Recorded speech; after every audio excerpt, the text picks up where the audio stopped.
My name is Natalia Hernandez, and I'm 28 years old. If you ask anyone who knows me, they'd probably say I'm the kind of woman who keeps her life wired neatly, literally and figuratively. By day, I'm a commercial electrician in Seattle. Not the flashy, fix your outlets kind. I spend my weeks inside skeletal high rises and industrial complexes, turning blueprints into living grids of power. The hours are brutal, the climbs are high, and the paychecks are satisfying. I bought my own condo 2 years ago, 2 bedrooms, a balcony, overlooking the ship canal, and furniture that's a mix of IKEA and finds from estate sales where old families sell pieces with stories. Every socket, hinge, and shelf in my place serves a purpose. My dad drilled that into me growing up. A woman should own her space, not decorate for other people's approval. Most nights, I sit on my balcony with a cold drink, watching boats drift along the water. No roommates, no borrowed space, no emotional clutter. If I'm honest, I used to think I'd built myself a peaceful little island, a fortress with dimmable lighting. Of course, that was before everything got messy, before Jordan Blake walked into my life and rewired more things than he fixed. The meeting. I met Jordan at a networking mixer for young professionals, a thing I'd normally avoid unless my boss was breathing down my neck about client relationship building. They held it at some glossy downtown venue where the hors d'oeuvres were overpriced and underseasoned. I was staring out the floor-to-ceiling windows, contemplating my escape route, when a voice beside me said, "Every time someone mentions blockchain at one of these events, an angel loses its wings." I turned and found a man with neatly styled dark hair, sharp suit, and the kind of polished confidence that suggested he'd practiced his smile in reflective surfaces. Jordan Blake, 30, digital marketing consultant. Charming, articulate, and the type who made eye contact like he was analyzing your data points. We talked, and he was, annoyingly, good at conversation. Smooth, clever, attractive in a curated way. Before the night ended, he had my number, and I had a text from him waiting before I even got home. For 3 weeks, we slipped into a routine. Coffee runs, trendy dinners, late-night talks about his career ambitions. I didn't notice at first how the conversations tilted toward him, his goals, his clients, his curated struggles, but I was enjoying the company and not overthinking it. Then things accelerated physically. After our fourth date, he came back to my condo. The chemistry was real, electric even. We ended up tangled in my sheets on a Thursday night, basking in the comfortable haze of two people who think they're heading somewhere. That night was when everything shifted. The talk. We were lying in bed after round 2, my head still foggy with warmth and that soft post-intimacy feeling where the world seems quiet and hopeful. I was considering asking if he wanted breakfast before my 7 a.m. site inspection the next morning. Then Jordan rolled onto his side with a look I recognized instantly, a too carefully arranged expression, a script waiting to begin. "So," he said, "I've been thinking." Those 4 words could kill any mood. "I really like what we have," he continued, "but I'm not looking for anything serious right now." My brain snapped from relaxed softness to full alert. "Okay," I said slowly. "What are you looking for?" "A casual thing. Friends with benefits. We have chemistry. We enjoy spending time together. But a relationship? That's too much emotional bandwidth while I'm focused on my career." His delivery was smooth, rehearsed, probably practiced on a past girlfriend or two. Eye contact steady, voice warm but firm. It felt like a PowerPoint pitch with bullet points he'd memorized. "So," I clarified, "you want to keep sleeping together, but not date." "Exactly. No labels, no pressure. We're adults. We can manage this without getting emotionally tangled." I looked at him for a long moment. Part of me had been imagining what a relationship might look like, introducing him to my dad, bringing him to the company barbecue, maybe planning a trip together. But my father raised me with one non-negotiable rule: never beg someone to want you. So I swallowed the sting, nodded, and said, "All right, if that's what you want, we can do that." Jordan lit up like he'd just won something. "You're amazing," he said, kissing me. "Most women get emotional about this stuff, but you're so mature." He didn't realize yet that I took his words exactly as he delivered them. No commitment meant no expectations on either side. He had drawn the lines. I was simply agreeing to play inside them. The shift. For the next month, our arrangement went exactly as he designed it. Text when convenient, meet when schedules aligned, hook up, maybe eat afterward, then part ways. No plans, no promises. And a switch flipped inside me. When someone tells you you're good enough for their bed but not their heart, something in your mind restructures itself. The emotional light bulbs dim, the wiring reroutes. I stopped imagining Jordan as anything more than what he wanted to be, a convenience. No more thoughtful questions about his day. No more suggesting date-like activities. No more investing in a future he deliberately removed from the table. He didn't notice, or didn't care. Everything stayed shallow, exactly as he preferred. The roommate. Then I met Rachel. Jordan shared a spacious two-bedroom apartment in Capitol Hill with her. The first few times I visited, she wasn't around. But one Saturday, Jordan asked if I could swing by to help move a heavy bookshelf. He was running late, naturally, so Rachel opened the door. And she was nothing like Jordan. Athletic, sweat damp from a run, hair tied back, no makeup, real. "Hey," she said with a bright smile. "You must be the furniture hero Jordan claimed he summoned." I snorted. "Professional bookshelf wrangler, licensed in IKEA and emotional support shelving." She laughed, genuinely, not the curated kind Jordan performed. During the 20 minutes before he returned, we talked in the kitchen. Rachel was a physical therapist working in sports medicine downtown. Intelligent, grounded, deeply present. She listened when I spoke and responded thoughtfully. Not a single moment felt performative. By the time Jordan finally showed up, with a candle he apparently felt a deep spiritual need to purchase, Rachel and I were mid-conversation about building codes and soil stability. Jordan looked lightly annoyed. I didn't think much of it. But that small moment set off a domino effect I didn't recognize yet. Foreshadowing. Over the following weeks, I'd run into Rachel more often. She was kind, considerate, and sharp. But more importantly, she was observant. I caught her watching Jordan sometimes with a look that wasn't judgment, but recognition, like she'd seen this pattern before. "Jordan's complicated," she said one evening casually. "He likes low responsibility relationships. It's been a theme." A quiet chill ran under my skin. Because part of me already knew. And another part of me was starting to feel a shift in the air. Something subtle but unmistakable. Like the faint smell of a storm long before the clouds gather. I didn't know it yet, but Jordan's carefully built boundaries were about to snap. And everything would begin with one simple introduction Rachel hadn't made yet. Someone who would change everything. Evan Mercer. But that's part of what comes next. If someone had asked me then whether my life was about to tilt off its axis, I would have laughed. Nothing in my world felt dramatic. My work was steady, my condo was peaceful, and my arrangement with Jordan was, well, tolerable. But life has a way of slipping in quiet changes, small moments that feel harmless, until you look back and realize they rewired everything. For me, that moment was a Wednesday evening at Jordan's apartment. A shift in the air. Jordan was running late again. Last-minute client emergency, the kind he somehow had 3 times a week. So I sat on the couch waiting, scrolling through my phone. The apartment was unusually quiet until the front door swung open and Rachel walked in, hair wind-tousled, cheeks pink from cold air. "Oh, hey," she said, smiling when she saw me. "Jordan texted saying he'd be late again?" "Of course he did." She snorted in agreement and dropped her gym bag by the door. "He says career focus like it's a medical condition." I laughed. Rachel always had a way of making light of the things that Jordan treated like heavy burdens. She grabbed 2 bottles of water from the fridge and tossed one to me before sitting on the armchair across from the couch. "Mind if I hang out? I need to stretch before I cramp somewhere stupid."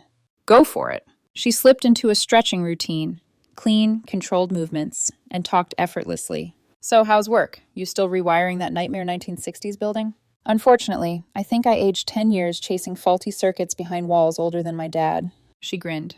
"Hey, at least it's job security. Old buildings are like patients who swear they're fine until everything collapses at once." "How very reassuring of you." She shrugged.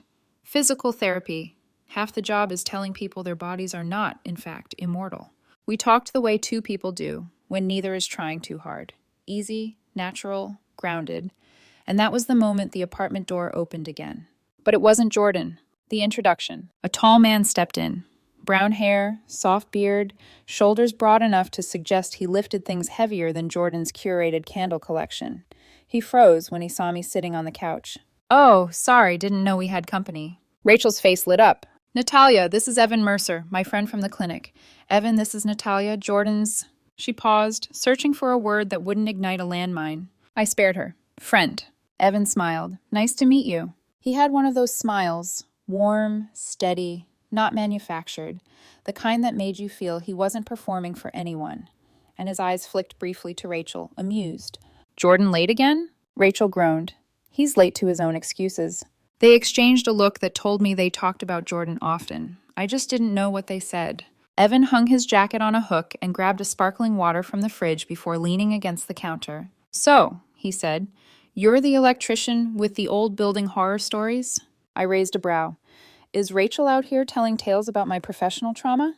Only the entertaining ones. We all laughed. It felt normal, comfortable. Too comfortable. Something inside me noted that, subtly, quietly, like a dim light switching on in the background. The hour that changed everything. Jordan texted 15 minutes later, claiming he'd be another 30 minimum. Rachel rolled her eyes so hard I thought she'd sprain something. You're welcome to stay, she said. Or you can leave a note taped to his laptop telling him you've died of boredom.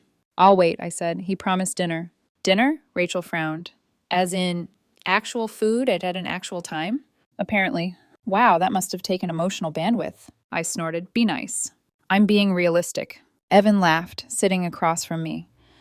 Jordan's not a bad guy. He just specializes in emotional minimalism.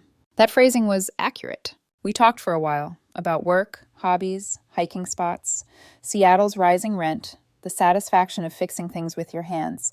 Evan spoke like someone who thought before he talked. He didn't fill silence for the sake of it. He didn't try to impress me. He didn't talk at people. He talked to them. It was disarming. At some point, Rachel headed to shower, leaving me and Evan alone. That's when it happened. That tiny spark of recognition, the kind that whispers rather than shouts. Evan leaned back slightly, studying me in a way that wasn't invasive, just curious. Can I ask you something? He said. Sure. What exactly is your situation with Jordan? My breath hitched, not because the question shocked me, but because no one had ever asked it so plainly. It's casual, I said. He wanted it that way. And you? I hesitated. Evan didn't push, he just waited, patient. I accepted it, I said finally. I'm not chasing something he told me he doesn't want. He nodded slowly, like he understood more than I said out loud. That's fair, he said. But I've seen Jordan's patterns. He's allergic to commitment, but he also gets weird when someone else shows interest in the person he's not committing to. That sounds contradictory. Jordan is contradictory. We shared a knowing glance, a soft, unspoken understanding. A moment that felt like someone had quietly flipped a breaker in a dark room. The look. Rachel returned, wearing fresh clothes, hair damp. Jordan still not here? She asked. Shockingly no, Evan said. She rolled her eyes. He's going to walk in and act surprised like the meeting ran long because the universe conspired against him. Evan leaned close to her, murmuring something jokingly, and Rachel shoved his shoulder with a grin. They were so natural together, so familiar, and yet Evan's eyes slid back to me every so often. Not flirtatious, not inappropriate, but observant, like he was piecing together a puzzle. The first thread. Jordan finally arrived, flustered and apologizing in that charming but empty way he did when he wanted to smooth over his own inconsistency. He greeted me with a kiss on the cheek, barely acknowledging Rachel or Evan. Then he tugged me toward the door. Ready? He asked. Sure. But as we walked out, I felt that shift again, the quiet hum of something beginning. I didn't have a name for it yet, but a part of me sensed it wasn't Jordan whose presence would matter in the weeks to come. It was Evan. And the universe wasn't subtle about it. The foreshadowing. The following week, Rachel invited me to join her and some friends for a weekend volunteer event at a community sports clinic. Jordan declined, too busy for unpaid labor. But I found myself curious. When Rachel introduced me to the group that Saturday morning, Evan was there, and he smiled at me like he'd been expecting it, like he'd recognized the moment before I did. That was the crack in Jordan's arrangement. Not a dramatic explosion, just a quiet shift. A new light in a room I hadn't stepped into yet. If someone had told me that a single weekend could tilt the entire emotional balance of my life, I wouldn't have believed them. But that Saturday at the community sports clinic, where Rachel had roped me into volunteering, and where Evan seemed genuinely happy to see me, was the beginning of everything that would unravel. Because unlike Jordan, who floated through his relationships like a tourist afraid to unpack his suitcase, Evan showed up with both feet firmly on the ground. And I felt the difference instantly. The day everything became clear. The clinic was buzzing with injured high school athletes, anxious parents, and volunteer therapists. Evan moved through the room with an ease that looked practiced, not because he wanted to impress anyone, but because he knew what he was doing. Here, he said softly, handing me a clipboard. I'll show you how we check in the patients. He leaned close to point out the form, and I noticed the faint scent of pine from his aftershave. Grounded. Clean. Nothing like Jordan's expensive but performative cologne that always screamed, "Notice me." We spent the day working side by side, talking, laughing, sharing stories. At one point, Evan caught a falling box before it hit my foot, steadying it with a quick reflex and a quick smile. "Careful," he murmured. "I kind of like your toes where they are." It was a harmless joke, but my chest warmed anyway. By the end of the shift, my cheeks hurt from smiling. Jordan had never made me feel like that. Not once. And the truth settled in quietly but unmistakably. I liked Evan, and Jordan wasn't the man I wanted. He was just the man who happened to arrive first. The invitation. We were packing up equipment when Evan asked, "You doing anything Thursday night?" I turned, eyebrows raised. "Depends on what you're planning." He chuckled. "Dinner. A real one. Not Jordan ordered takeout then forgot to eat at dinner." I bit back a grin. "Are you asking me out?" "That depends," he said, voice warm. "Are you saying yes?" Rachel, who had been pretending not to eavesdrop, chimed in. "She's saying yes." I elbowed her gently. "I can speak for myself." Evan just waited, patient and steady. "Yes," I said, "I'd like that." And just like that, a line was crossed. Not dramatically, not impulsively, but with clarity. The kind of clarity that Jordan never gave me. The conversation I owed him. The next day I texted Jordan and asked if we could meet for coffee. He responded with dramatic worry. "Is everything okay? Did I do something?" As though he hadn't spent months reminding me we weren't a real couple. When he arrived at the cafe, his expression was tight. "You sounded serious," he said, sitting across from me. "It's nothing dramatic," I replied. "I just wanted to check in. You said from the start you wanted something casual, no commitment." He nodded slowly. "That still stand?" I asked. "Yes," he said quickly. Too quickly. "Good, then we're aligned." He looked confused. "Why clarify that now?" "Because I'm going to see someone who wants an actual relationship." His mouth fell open. "You're seeing someone?" "Going on a date," I corrected. A long silence stretched between us, like an exposed wire sparking on the floor. Jordan forced a smile that didn't reach his eyes. "Well, good for you then, I guess." But underneath that forced calm was a storm brewing. He just didn't know how to name it. The first real date. Thursday night arrived crisp and cool. Evan picked me up from my condo, and unlike Jordan, who always texted "here" from his car, Evan walked to my door and knocked. He wore a button-down shirt, sleeves rolled casually, and he brought flowers. Not roses, not something dramatic or cliché, just a simple, thoughtful bouquet. "You ready?" he asked, smiling softly. "For this? Yes," I said, feeling lighter than I had in months. Dinner was slow, warm, full of meaningful questions. He asked about my family, my dreams, the projects I wanted to lead at work. He didn't interrupt, didn't dominate the conversation. He listened the way Jordan never had. The eye contact was genuine, the laughter unforced, the spark real. Walking me to my door afterward, Evan paused. "Natalia," he said gently, "I don't want to rush anything, but I want to make it clear that I'm interested in something real, if you are." I met his eyes. "I am." He smiled, relieved. "Can I kiss you?" Jordan never asked. Jordan assumed. But Evan waited for my consent like it mattered. "Yes," I whispered. And when he kissed me, it was nothing like Jordan. No rush, no performance, no underlying calculation. Just warmth, sincerity, and quiet chemistry. Something that felt like the beginning of a story, not a footnote. The explosion. 3 days later, everything detonated. I arrived at Jordan's apartment to pick up a jacket I'd left there. Rachel let me in, and we ended up talking on the couch, laughing over a story from the clinic. Evan was there too, scribbling notes on a clipboard. We were sitting a little close enough to hint something had shifted. That was the moment Jordan walked in. The door shut behind him with a sharp thud. His eyes darted from me to Evan to the space between us, and I watched the realization hit him like a slap. "What?" he said, voice breaking at the edges. "Is this?" Rachel's face hardened. "Jordan." "No," he snapped. "I want to hear it from her." I stood calmly. "I'm seeing Evan. We went on a date." His chest rose sharply. "With my roommate's friend?" "You said no commitment," I reminded him. "Your terms, your rules." "Well, maybe I changed my mind," he shouted. Rachel stepped forward. "You don't get to suddenly change the rules because you're jealous." Jordan turned on her. "Stay out of this." "No," she said firmly. "Natalia's allowed to want more than scraps." Jordan's face twisted. "This is betrayal." "No," I said softly. "This is me choosing something real." His voice cracked. "With him?" With someone who actually shows up. The room went still. Then Jordan grabbed his keys, stormed out, and the door slammed hard enough to shake the picture frames. Aftermath. Rachel sighed, rubbing her temples.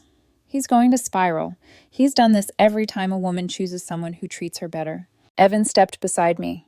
Are you okay? I took a long breath. I'm better than okay, I said quietly. For the first time, I feel like I'm not the one being managed. I'm the one choosing. Evan's eyes softened, and something in me knew. This wasn't the messy part. The messy part was still coming. For a few days after Jordan's explosion, the world felt strangely quiet, like the breathless pause after lightning, right before the thunder catches up. I wasn't afraid of Jordan, but I knew men like him, the ones who claimed indifference until the moment someone else valued what they took for granted. Jealousy wasn't new to Jordan, but jealousy with no control, that was something he had no script prepared for. Still, Evan didn't pull away. If anything, he stepped closer, carefully, respectfully, steady in a way that felt like solid ground after months of balancing on emotional scaffolding. The movie out tension. Over the next week, Jordan avoided both Rachel and me. Whenever I came by to retrieve anything I'd left at the apartment, the air was thick with slammed cabinet doors and muttered curses. Rachel handled it with practiced calm. He'll burn himself out, she said one evening as I collected my tools from the hallway closet. Jordan never learned emotional endurance, only emotional theatrics. She paused, then added quietly, and for what it's worth, I'm glad you chose someone who treats you right. Me too, I said, and I meant it. But Jordan wasn't done. The last talk. On a rainy Thursday evening, he finally confronted me. I had come by to grab the last thing I'd left at his place, a sweatshirt. Jordan met me at the door, blocking the entrance with his arm. You're really done with me, he said, voice low. I met his eyes. We were never a relationship to end. You wanted something casual. I respected that. But you replaced me with him. I swallowed a sigh. No, I replaced a non-relationship with a real one. His face shifted, anger, hurt, disbelief, all tangled together. You know, he said, laughing bitterly, I thought you were different. I thought you were the cool one, the one who didn't get emotional. It's not emotional to want to be treated with respect, Jordan. He flinched. You should have told me you wanted more. I shook my head. You should have asked. For a moment, he looked almost small, not the polished, witty Jordan who strutted into the networking mixer like the room was a stage. Just a man who had pushed away something before realizing he wanted it. But clarity came with a cost. Goodbye, Jordan. He didn't stop me this time. He just watched me walk away, quiet, stunned, realizing too late that his own rules had betrayed him. Becoming unavoidable. With Jordan behind me, my relationship with Evan unfolded naturally. No games, no overthinking, no emotional penalties for honesty. Weeks passed, then months. Evan and I cooked dinner together, spent slow Sunday mornings on my balcony, hiked trails where he pointed out constellations at dusk, talked about dreams without fear of scaring each other off. He made things easy. He made me feel chosen. And Jordan? He spiraled. The pattern collapses. Rachel updated me occasionally, always with that tone of someone who had predicted the plot twist long before it happened. Jordan tried another casual thing, she said one night over dinner. Same routine, same speech, same crash when she started seeing someone else. Again? 3 times. I wasn't smug about it. I wasn't even relieved. Mostly I felt sad for him. Because Jordan wasn't malicious, just terrified. Terrified of vulnerability. Terrified of commitment. Terrified of being seen and not measuring up. He wanted proximity without responsibility. Attention without investment. A warm body without the risk of a warm heart. Life doesn't reward that kind of emotional dieting. The hardware store encounter. 8 months into my relationship with Evan, we found ourselves at a hardware store on a lazy Saturday. We were selecting paint colors for my living room, Evan debating whether Cool Fog or Slate Whisper sounded more like a real color, when I heard a familiar voice behind me. Natalia? I turned. Jordan. And he looked different. Not bad, just dimmed. Softer around the edges.